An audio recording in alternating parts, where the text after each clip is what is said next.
Hello everyone, I welcome you all to our channel. तो जैसा कि आप सभी यूनिवर्सिटी को आप जानते होंगे कि सभी यूनिवर्सिटी में एक प्रेफरेंस लिस्ट होती है कि हम लोग इसके बाद इसको चूज करते हैं, इसके बाद इसको चूज करते हैं, मतलब हर कोर्सेज को हम लोग अलग अलग चूज करते हैं।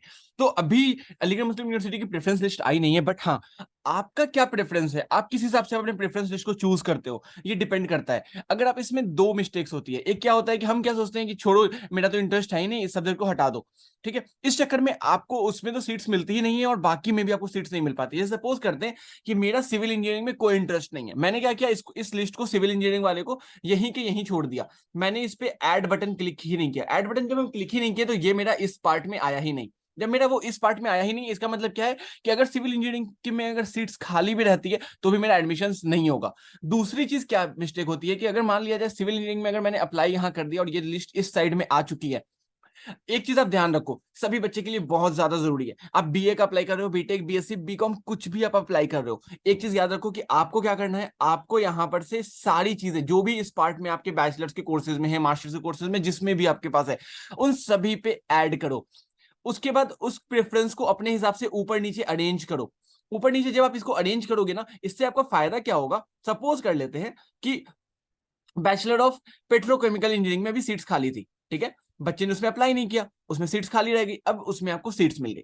ठीक है, जब आपको सीट्स मिल गई, अब आप सीट्स मिलने के बाद आप उसको क्या कर सकते हो कि अगर सीट्स उसके ऊपर वाले में अगर खाली है तो आप उसमें अपग्रेड कर सकते हो।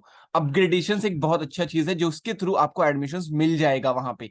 इसके लिए आपको कुछ नहीं करना होता है, आपके पास जितने भी इस साइड में बैचलर्स के कोर्सेज हैं आप सभी को चूज कर लो। ऐसा नहीं छोड़ो कि हाँ मैं इसको छोड़ देता हूँ, इसमें मेरा इंटरेस्ट आ ही नहीं रहा है, वो मत करो। आपके पार्ट में जितना भी है उन सबको आप ऐड कर दो, सब आपका इस पार्ट में आ जाएगा। जब आपका सारा कुछ इस पार्ट में आ जाएगा, देन आफ्टर आपको कुछ नहीं करना है, आपको इसके आगे प्रोसीड करना है।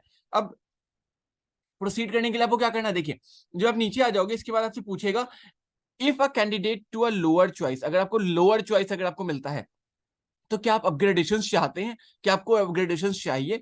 तो हाँ, बिल्कुल आपको अपग्रेडेशन चाहिए। तो इसका मतलब क्या है कि अगर आपको मान लेते हैं पेट्रोकेमिकल में अभी आपको सीट्स मिल गई और इत्तेफाक से किसी बच्चे ने केमिकल इंजीनियरिंग में अपनी सीट्स को छोड़ दिया, सपोज कर लेते हैं किसी बच्चे ने पेट्रोकेमिकल से छोड़ दिया, तो आपको क्या होगा, आपको ये सीट्स मिल जाएगी, मतलब आपका अपग्रेडेशन हो जाएगा अगले सब्जेक्ट्स में। ठीक है, तो मतलब क्या, अगर आप लोअर चॉइस में अगर आप आते हो तो मतलब आपको अपग्रेडेशन की जरूरत है, आपको यस करना है, इससे आपको सीट्स मिल जाएगी।